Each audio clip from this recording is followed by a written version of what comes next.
No one in this country is above the law.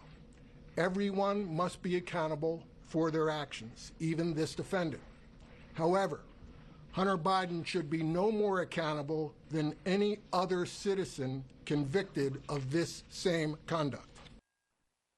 Alors, c'est le procureur qui parle de la condamnation d'Hunter Biden. Que 3 heures de délibération, d'ailleurs.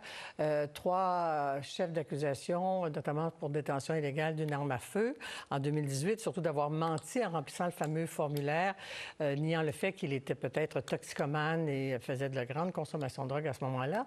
Il faut dire que c'est la première fois qu'un fils de président est condamné dans un procès pareil. Il y a peut-être des comparaisons à faire avec Donald Trump, qui est quand même la première fois qu'un ancien président est condamné aussi pour avoir menti. Alors, notamment, je résume trop sommairement peut-être, mais j'en parle avec Olivier Piton, avocat en droit civil aux États-Unis, et Piotr Smolar, correspondant pour Le Monde à Washington. Bonsoir, Piotr. Bonsoir, Olivier. Bonsoir. Sur le plan juridique, on va y aller très rapidement parce que c'est les aspects politiques qui m'intéressent davantage. En quoi vous êtes surpris ou pas, Olivier, de cette condamnation aujourd'hui? D'abord, par la rapidité, la brièveté avec laquelle le jury s'est accordé pour condamner à l'unanimité sur les 3 chefs d'inculpation Hunter Biden. Il a fallu 3 heures, ce qui est assez rapide. Et encore une fois, c'est ce qu'on avait dit pour le procès de Donald Trump, c'est que dans 95% des cas, les jurés arrivent en discutant à se mettre d'accord. Et là, ils se sont mis d'accord assez rapidement.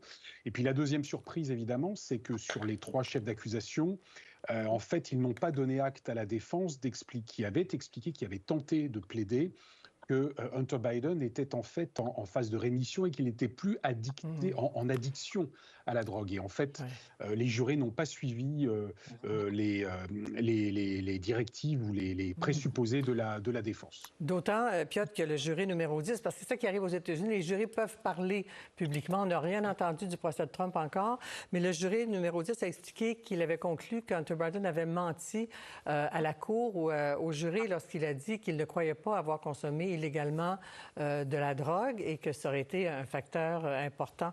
Cela dit, la suite, le procureur ici, Weiss, a dit qu'il ne peut pas payer plus que les autres parce qu'à cause de son statut de fils de président. Est-ce qu'on parle beaucoup de prison ou pas? Qu'en pensez-vous? Encore une fois, comme dans l'affaire Donald Trump, il ne faut pas préjuger de la décision finale de la magistrate qui présidait l'audience. Nous verrons bien. Par contre, c'est vrai, on peut quand même souligner un aspect important de cette affaire, c'est que depuis que le fameux plaidé coupable, l'accord de plaidé coupable qui avait conclu Hunter Biden l'année dernière s'était écroulé et que le procès donc a lieu, on peut dire que la justice n'a pas été spécialement clémente à son égard et même a été plutôt sévère, car au final, les faits qui lui sont reprochés sont certes sérieux, mais pas d'une gravité folle. En particulier en ce qui concerne les déclarations pour l'achat d'une arme et les vérifications qui sont faites à cet égard. Au même moment, à l'époque des faits, il y avait entre 25 et 27 millions de ces background checks, de ces vérifications d'antécédents qui étaient faits, avec les formulaires similaires aux États-Unis, pour au final à peine même pas 300 procédures engagées pour mensonge. Donc on est vraiment, le fait même que ça finisse au pénal, et qui est la menace théorique, vraiment théorique à ce stade, d'une peine de prison, en soi est déjà quelque chose d'assez exceptionnel. Parce vous référez à cette entente, ce qu'on appelle en anglais les fameux plea bargaining, ça arrive très souvent en matière criminelle, Olivier, et à ce moment-là, les parties s'entendaient pour une peine de probation. Alors, est-ce que ce serait un déni de justice de le condamner à 5 ans, 10 ans, 15 ans de prison, là? C'est peu probable, non? En tout cas, un élément qui a probablement joué, c'est que l'accord qui avait été trouvé en 2022-2023 est tombé, comme l'a dit Piotr fort justement, et que, sous la pression d'ailleurs des Républicains au Congrès, et que, d'une certaine manière, ce qui est amusant, entre guillemets, ce sont les mêmes termes qui sont employés, qui ont été employés dans le procès de Donald Trump et qui sont employés aujourd'hui, c'est-à-dire personne n'est au-dessus de la loi. Et tout le monde doit payer au regard de ce qu'il a commis. Et évidemment, on ne va pas du tout comparer les deux affaires qui n'ont strictement rien à voir, mais simplement dans les deux cas de figure, on est confronté à la même situation, c'est-à-dire que d'une certaine manière, la justice reprend la main et trouve le moyen de condamner, entre guillemets, des puissants, en tout cas des personnes qui étaient jusqu'à présent plutôt protégées par le système. Et effectivement, dans les deux cas de figure, les peines sont sévères. On verra quelle sera exactement cette peine, mais incontestablement, oui, pour les 3 chefs d'inculpation qui concernaient Hunter Biden, incontestablement, on pouvait s'attendre à un verdict un petit peu plus clément et un petit peu moins sévère. Mais encore une fois, les termes qui sont revenus, c'est personne n'est au-dessus de la loi. C'était le cas pour Donald Trump et c'est le cas pour Hunter Biden. Ouais. Alors, Piotr, évidemment, on parle du respect de la règle de droit, de l'état de droit aux États-Unis. J'aimerais que vous me parliez du contraste entre les 2 procès quand même, hein? Parce que Trump n'a cessé d'accuser le système de justice d'être corrompu, que c'était une chasse aux sorcières, que c'était un procès politique. Or, dans le cas de Biden, dans le Delaware, c'est tous des démocrates ou à peu près. Il est quand même condamné, même si c'est le fils du président. Est-ce que c'est un test... c'est un test pour le système de justice que cette condamnation? Test positif, en fait. Oui.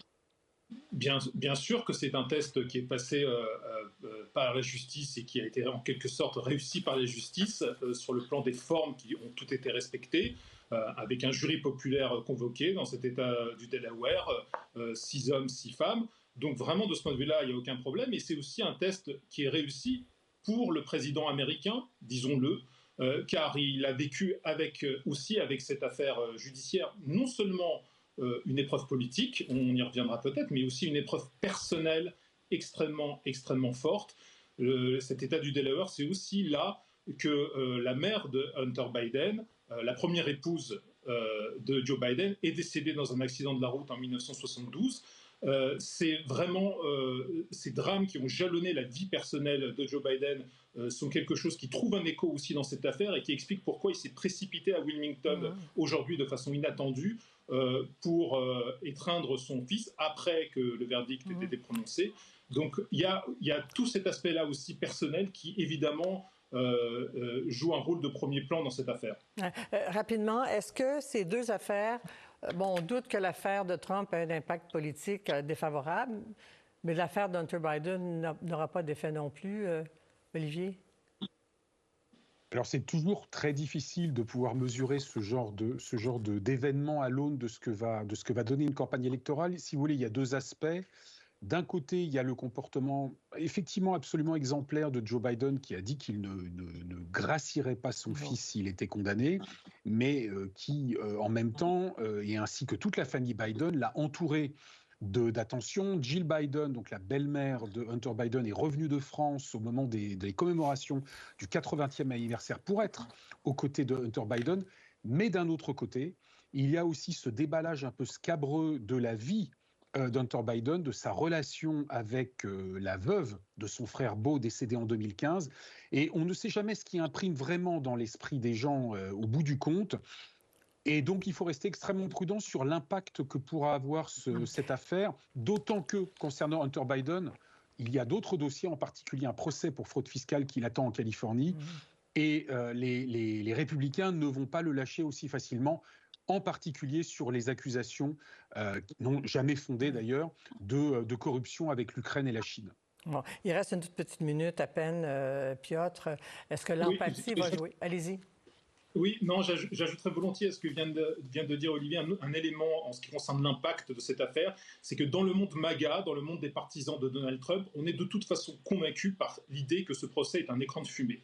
Et que, en réalité, les soi-disant turpitudes de la famille Biden, l'empire criminel Biden, comme l'a dénoncé prétendument la porte-parole de campagne de Donald Trump, que cet empire criminel en fait serait un gigantesque réseau d'enrichissement personnel, d'enrichissement familial avec des ramifications en Chine, en Ukraine, un peu partout dans le monde, et que donc cette affaire-là, ce serait pas grand-chose par rapport au vrai dossier très lourd auquel échapperait en réalité de Joe Biden. Tout ça est largement aussi de la pure propagande électorale, mais c'est pour vous dire qu'en termes d'impact, je pense évidemment que ce verdict contre Hunter Biden ne satisfera pas le monde MAGA. Bon, c'est ça. Merci beaucoup. Ça sera donc une distraction. Je voulais vous parler du scandale qui ronge la crédibilité de la Cour suprême. On va devoir se reprendre là-dessus.